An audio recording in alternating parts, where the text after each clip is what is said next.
Я прекрасно понимаю, что и рекламщикам хочется заработать денег, и нам, предпринимателям, хочется покрасивее себя представить. Но в любом случае есть правила. Поэтому вот мое личное мнение вот такое, потому что я сам являюсь предпринимателем, да, и сам прекрасно понимаю, ну, скажем так, насколько это тяжело где-то что-то согласовать.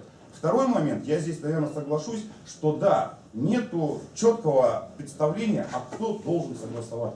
И что? И что? Ну, то есть в каком виде это должно быть. Хотя в правилах там есть, да, в каком виде это должно быть. Но или это должен быть СИРИК, а СИРИК сейчас обезглавлен, то есть без руководителя, и понятно, там работа вся встала, да, я так понимаю.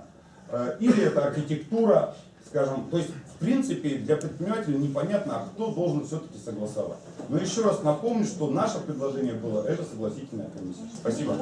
Хотим утвердить совместно и принять ее в работу как первую практику как раз для того, чтобы были единые правила. Концепция должна в первую очередь соответствовать правилам благоустройства. Во-вторых, должна быть, что если вот ребята уже в тот раз озвучивали, если необходимо вносить изменения в правила благоустройства, может быть, это нужно делать параллельно. Вот мы готовы для диалога. Елена и Евгений, да, хотел бы вас проинформировать, да, жалко, что прокурора нет, комментарий много мог бы его дать, да. Вы, Евгений, в курсе, да, что акт приемки вот по этой концепции был подписан еще до того, как работа была выполнена. 20 декабря был подписан муниципальный контракт и подписан же, получая сразу акт приемки. Так делать нельзя. В смысле, 20 же был подписан, хотите сказать, что? Да. А вы 20 декабря? Да. У нас подписан контракт, и 20 принят акт, что ли? Да. Такого быть не может. А где это вы увидели? Я могу вам показать фотографии, когда, в принципе, Ирина Владимировна видела, да? Но мы эти документы, да, сейчас все подняли, да, и мы готовы представить, что акты будут подписаны по моменту, когда мы эту работу приняли. То есть таких ошибок не должно быть, в принципе, потому что как бы, это уже говорит о коррупционности. Если мы тут говорим, обсуждаем, получается, частоту работы, соответственно, вокруг рекламного бизнеса, то такие нюансы не должны быть. Ладно, давайте перейдем, получается, к третьему вопросу, да? Ну, значит, что, впечатление есть? 8 962 738 37 60. Александр. Так, по поводу сегодняшнего мероприятия, я думаю, как бы небольшие выводы нужно сделать, естественно. Во-первых, это управ касается, просто так, не, скажем так, не кошмарить малый бизнес, не в этой писание не расклеивать.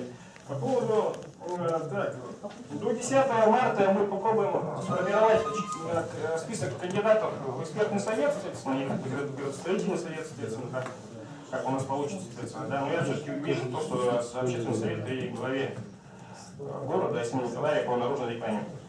Вот. И, соответственно, по поводу рекомендаций к нормативному правовому акту, мы, соответственно, до 28-го встретимся с Ириной Владимировной, обсудим этот вопрос.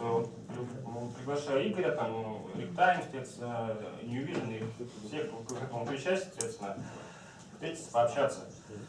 По поводу Ирины Дмитриевны, соответственно, надо как-то решать, решать вопрос, соответственно, с тем, что...